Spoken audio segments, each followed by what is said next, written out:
Close the door behind you. You're now in the green room. Hello and welcome, everybody. Welcome to another episode of The Green Room. I'm your host, Keddy Emmanuel. First of all, and I'm saying this now because I always forget it. I forget it every time. I have to remind you to like, share, and subscribe. It's a rule. I have to say that. And so make sure you do that. Make sure you support us. Make sure you check us out on Instagram. Instagram is the hub of Caribbean Cadence, and we feature Caribbean instrumentalists from across the region every single day, 7 days a week, right? So check it out. Today, I have with me in the green room, long overdue, long overdue. We have Samuel Tappin. Yo, it feels crazy saying that because I was like,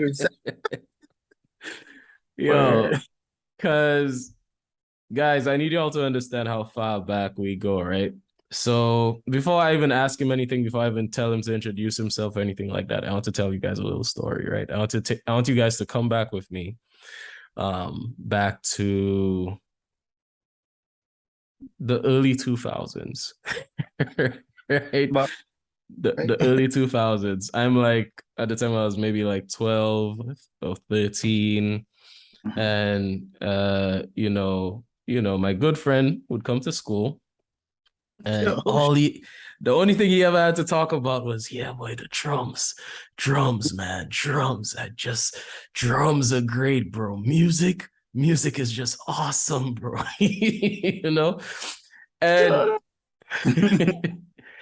he was so consistent and so passionate that one day I just had to sit down and say, hold on. Maybe I should try something too, man. Maybe I should learn to play something, just to see what it's all about, right? And, it's amazing to say that ever since that decision, right, my life was changed. I've never looked back. I'm now like 50% music. And 70%, 30%. Yeah, man. And Caribbean Cadence wouldn't exist without this guy, right? It wouldn't. And it's amazing how, people, come into your life and they have a lasting effect. And I'm forever grateful to know and to have known Mr. Tappin here, Now we have to call you Mr. Tappin. You check right. But Sam, go ahead and introduce yourself to the people. Tell them a little bit about you. Tell them what you're into. Well, my name is Colin Samuel Tappin. It kind of sounds weird when he says it. It's just like, well. Yeah, I'm a musician, and I really love what I do, man. I love it. It's amazing. And what else you want to? No, tell them what you play, man. Tell them what you play. Oh yeah. How do you get started? I'm actually a drummer, but before I became a drummer, I fell in love with music on the whole. So going back in the day, like my dad, he was the elder at a church called Mark SDA Church. I don't know if you remember that church. Oh yeah, I know Mark. My dad's a pastor of Mark right now. Wooden church, like that's before they built the new one. Yeah. So that was the elder there, and there was a group of musicians, like older men. I could remember a couple of their names. I think one of them is Brother Charlie. I don't know, Brother Charlie. Another one is called Billy. He used to be on the bass, and they had like they hardly had drums, but they had like guitar, keyboard, and stuff like that.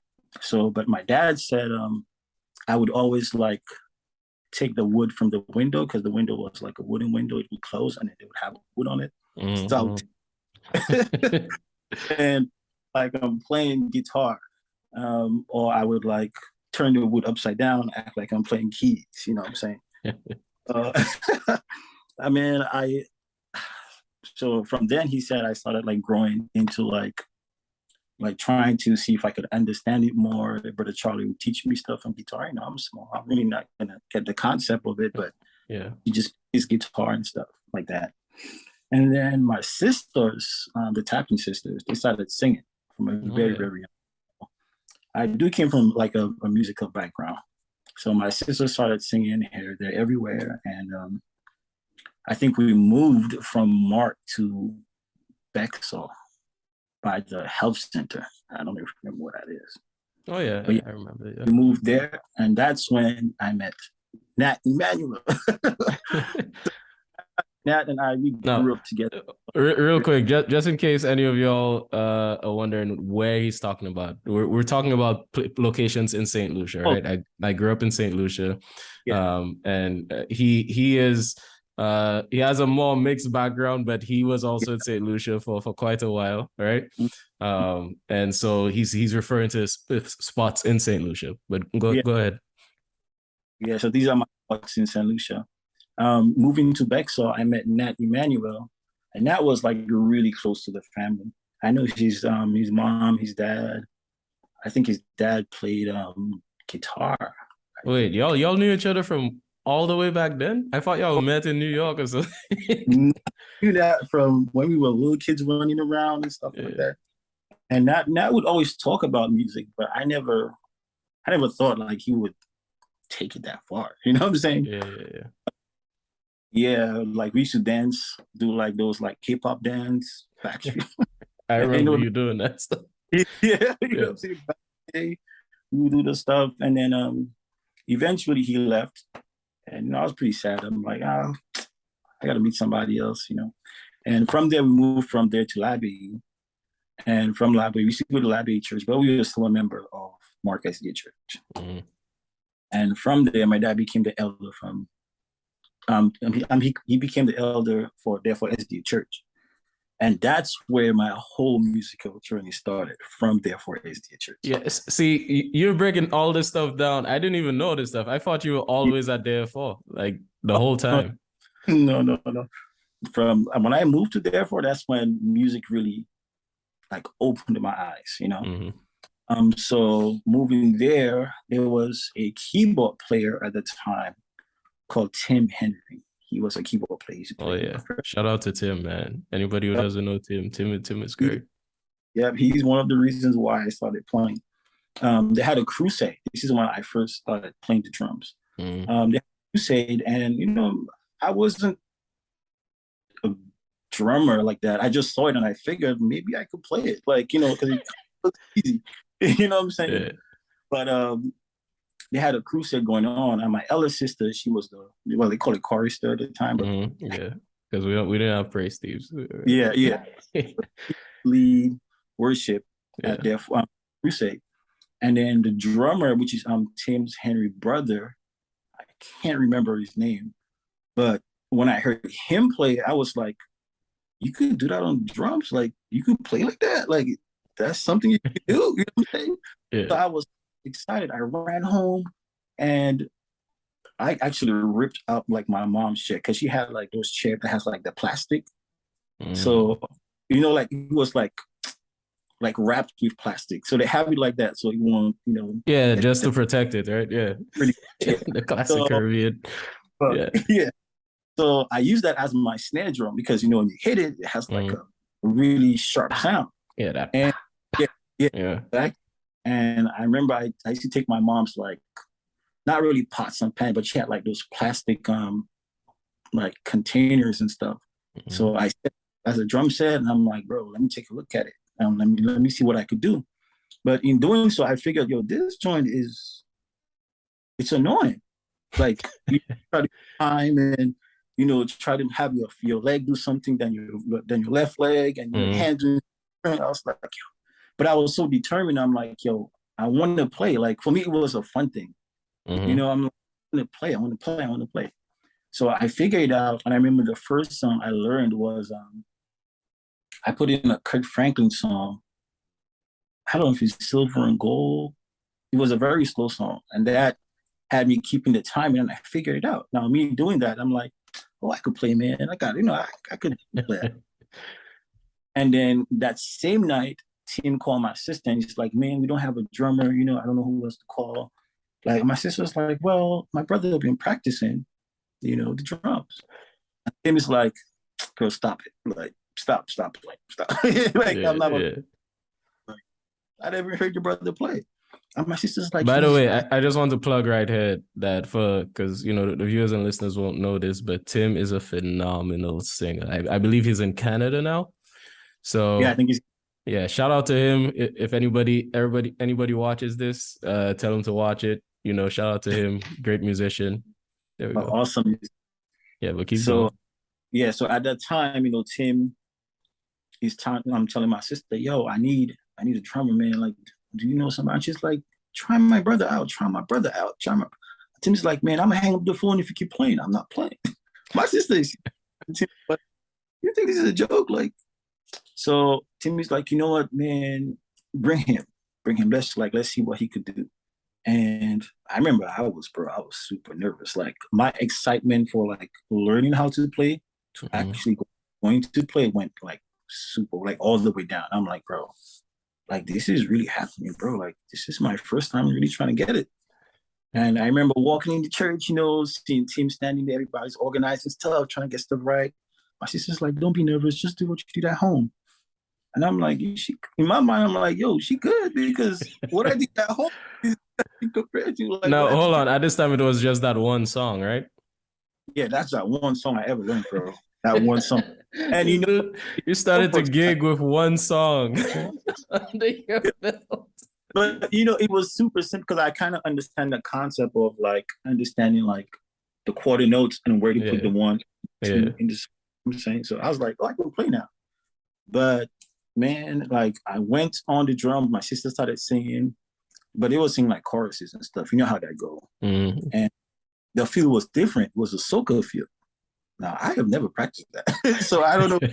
So I'm there struggling in drums, and Tim came. I think he came down, and he was like, not like this. It's like this during the service. Oh everybody's. Man.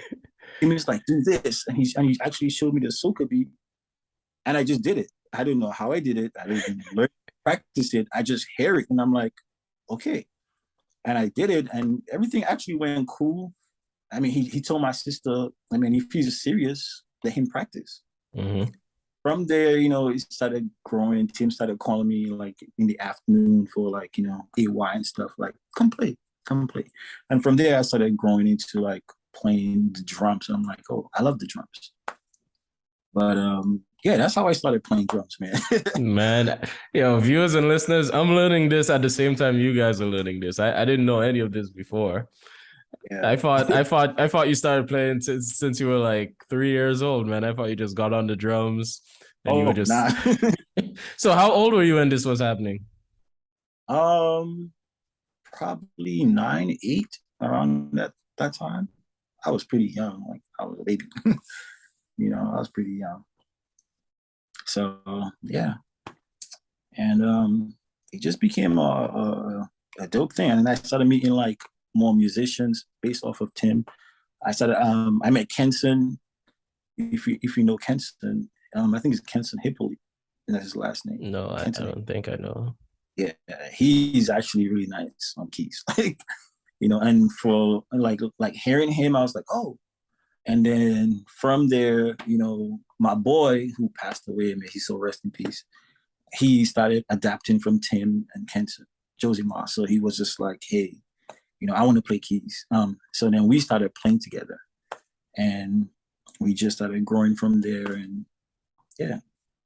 All right. Yeah, man. That's good, man. So tell me a little bit about your transition, right? Because you started playing in St. Lucia, and then eventually you moved to the US, right? So what was the progression like moving here? And because you moved to New York City, right? Yeah. Brooklyn. Yeah. So you moved to Brooklyn, and then how did you come to? Because I believe you're full-time music, right? Well, I was, but okay. So I am kind of, but I don't look at it as my full-time, but it is. Okay. So how did you go down that path? Or what was that story like for you? Oh, my transition from St. Lucia to New York, it was hard because playing back home and playing in New York is two different things. Like, playing in St. Lucia was more of you got to play timid. you can't play too loud. You can't play depending on where you are, right? Where I grew up, St. Lucia, where I grew up, at the time. Yeah. But eventually I started playing out, but it wasn't like how I started playing in New York, because people were like, drums is too loud, that. So, but I mean, playing in New York now, I brought that to New York, and I remember the guy who did praise and worship. He's like, "Bro, come on, bro, play," like, and I'm just like, I am playing, like, but what he meant by playing is that he wanted me to go in and like do more. He wanted to hear that kick. He want to, if I'm doing something, he wants to do like super clean. But this first time, like transitioning from that atmosphere, you know what I'm saying? So I'm like, yo, like how? And I remember that next. And also, I want to point out, there's a New York style, right? Like they playing in New York, like New York. There's definitely a New York sound, man. New York style. Dudes do a lot in New York for sure. Yeah. So, yeah. But I mean, I'm not saying do a lot as in like make that a thing, but they really want to play the drums. Like, cause how I used to play it was like, it's super different. And the next Saturday they brought in a young kid, bro. Man, this guy came and played, bro. I'm like, what in the world? Like, he was smashing drums, bro, like killing. I'm talking about, he had all the chops. And the guy came to me, he's like, this is how I want you to play, right? He's like, this is how I want you to play. And I'm like, exactly like him, because he was killing, but he wasn't do exactly what he's doing, but play the drums, bro. Like, he's like, play the drums. I don't want you to hit the cymbal. And it's like, he want me to hit that joint. So, I started learning from that younger dude, man. Like, he was killing, bro. And I went home. I remember I ran and bought some like practice pads. I'm like, yo, let me try to see what I could, do. And from there, I started understanding like music in New York City. They take that joint serious, man. That is not, you can't come and act like being like you playing a certain way. They'll look at you like, hey, what's going on with you, bro? That transition was pretty hard for me because I had to learn that. I had to adapt to that. Yeah. Because playing St. Lucia my whole life was pretty much timid, shallow, nothing crazy. I mean, the only time like we would get crazy in St. Lucia, I don't even remember if they have like a convention. Yeah, like a yeah. You know what I'm saying? But like, I mean, moving to New York, I was like, what? And then from there, like, my sister told me, Nat is here. I was like, well, yeah, Nat is here, Nat Emmanuel. And then I linked with him, and then he's like, I think I was playing the drums, and he's like, bro, you could play, man, but you need to, like, he's saying, like, you need to hang with me more often. I'm going to introduce you to people. Now, I'm thinking it's like other little, people, friends and stuff. That brought me to a whole recording, bro. A whole recording. Was it a live recording or something? It wasn't a live recording, but it was a recording for an album. Okay. And I'm in the room and cats are just walking in, bro. Like, and everybody tapping up each other and like, yo, what's up? So they asked, now who's in? That's like my little brother. Now I came from St. Lucia, so I have an accent. So like, oh, he got an accent, you know what I'm saying? So, we clowning about it and stuff like that. And then when those guys started playing, bro, I was like, when Nat started playing, I was like, bro, this guy is really playing. Like, what? like, I knew pick up the bass like that. I was like, nah, bro. Hey guys, so some of you might be wondering who Nat is, and we've actually featured him on the Cadence platform. Here's what I'm gonna do. I'm gonna put him in right here. Jesus saw our sins and griefs to bear. I'm free, yeah, fullness to carry everything to God.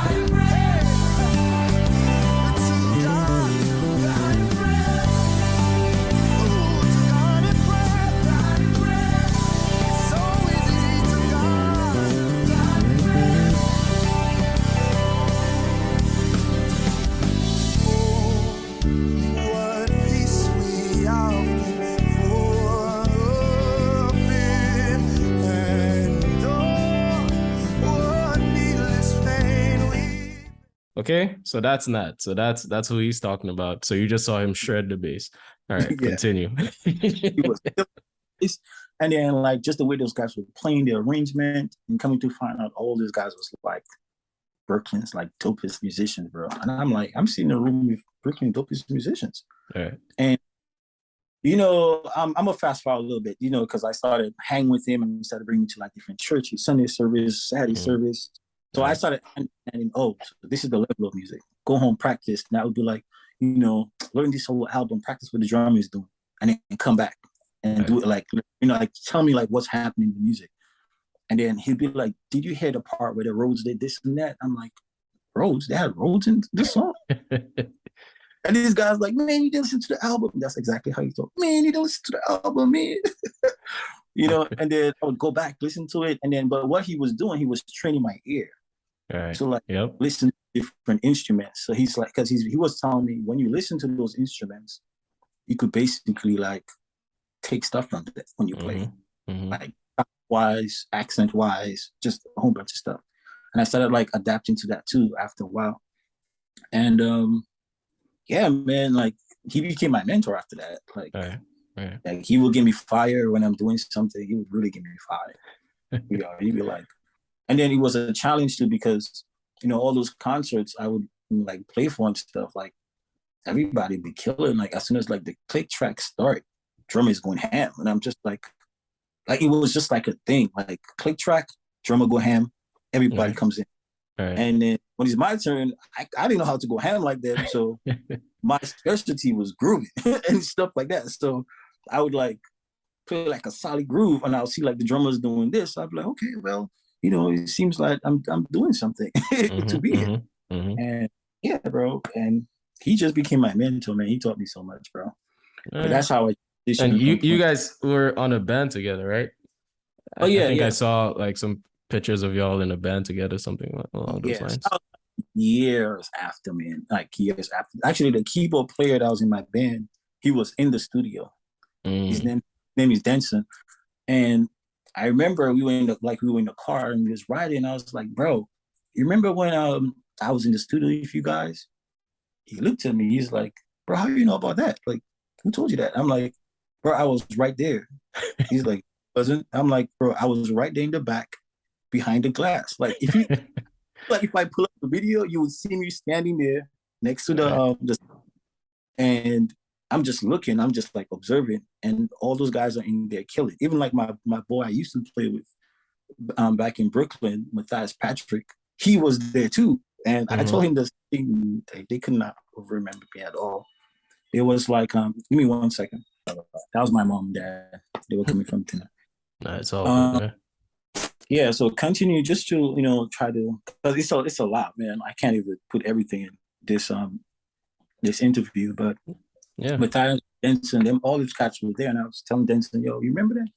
He's like, bro, you were there. I'm like, yeah, and I told him, man, after I seen each of those dudes play, I told myself, one day I'm gonna play for each and every one of you guys, and that was my goal. I remember I told him that, and I was like, well, to play them cats, you gotta know the music, bro. You gotta know what you. I'm like, I'm gonna get that, bro. I'm gonna get it. I remember I told him, and then that's eventually I started hanging with Denson, and we started playing together. I think he called me to play for a concert, and that's when I really met him as a friend. He was like, you sound really solid, man. And I was like, yeah. And ever since then, we became a band. Not myself and Denson. It was a 3-piece band. I could have had more, but I just felt like a lot of people wasn't dedicated because, it takes a lot to get there, like book the gigs and like, cause sometimes you go through good times, you go through bad times. A lot of guys wasn't with that. They just want to show up just for the bread. You know what I'm saying? Oh yeah. Those guys were really my brothers and they were really like my mentor. I mean, when we played, it came out like when we were playing, you could tell like we had a relationship, just the three of us, you know what I'm saying? So they were part of my band. It was called Infinity Groove. And yeah, that's my dudes.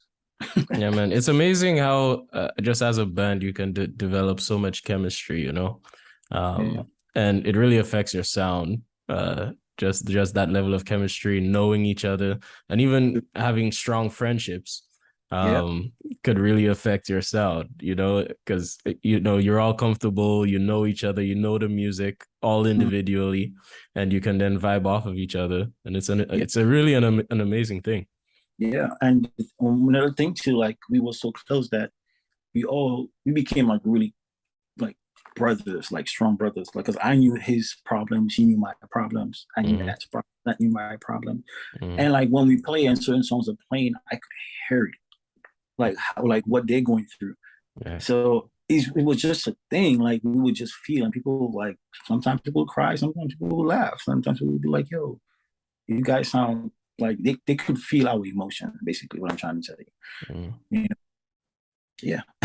No, that's an amazing thing, man. And I have to tell you, it's nice getting an update on your journey. You know what I mean? Because so often, and viewers and listeners, I'm just enjoying the conversation. I don't even I'm forgetting you guys are there. But for me, it's been so many years that I've it's kind of like me catching up, right? And seeing your journey, where it's gone through the last couple of years. And it's really a pleasure to see that.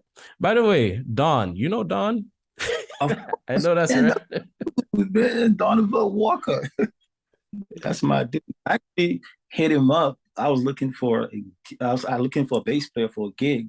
And I'm thinking, who can I call for that specific gig? Because I don't choose musicians based off of their talent, what they could do on the instrument. I choose them to see if they can understand a certain sound. Like, for example, if I'm playing reggae, I'm not gonna call a pop guy to do reggae. You know what I'm saying? Right. Yeah, like if a keyboard player, I'm not gonna call a gospel cat to do reggae music because you're gonna play gospel chords all day. And like reggae art. You know what I'm saying? Oh yeah. There's certain things you have to stick by, and like, I mean, you could be free to do whatever you want, but when you're playing for a crowd that's like into reggae music, like some people in the crowd will come to you and be like, "Yo, that's not the bass line, man," because they know this song, they know the material. So yeah, so I called Don for a gig, and that's why I hit him up. I'm like, "Bro, you sound like great. I'm looking for somebody like you to come play for a gig." And he came. I think it was a crusade kind of vibe going on, like an open air crusade, not open air, but like a week of prayer kind of vibe. And he came, and from there we just became cool friends. But he was super quiet though. Oh yeah. Well, until you got to know him. But yeah, he's a goofball. Like he will really make you laugh and stuff like that. Shout out to Don, man. Don is one of my favorite bass players out there. First guy I've ever known to actually build his bass, right? Yeah, man. But Don is something else. Now, guys, I really want this conversation to continue. But I'll be very honest with you guys. I'll let you know what's happening behind the scenes. My phone is blowing up right now because of work. It is. So work stuff is blowing up my phone, and we have to head out the door. But here's what I'm gonna encourage you to do. Make sure you check out Sam's Instagram. Don't sleep. Go there, show some love, follow, like, all that good stuff. All his details will be in the caption, and as I'm speaking right now, it's floating across the screen. Right? You're currently based in Atlanta. Can you confirm that? Yeah, moved to Atlanta like a year ago. All right. So gigs, events. If you need music, you know the guy to call. Check him out. And take it from there. And as always, get in the music. You're going to see us next month. We're going to have another drummer next month, and I'm excited to speak with him as well. But yeah, get in the music. See you guys next month. Peace out.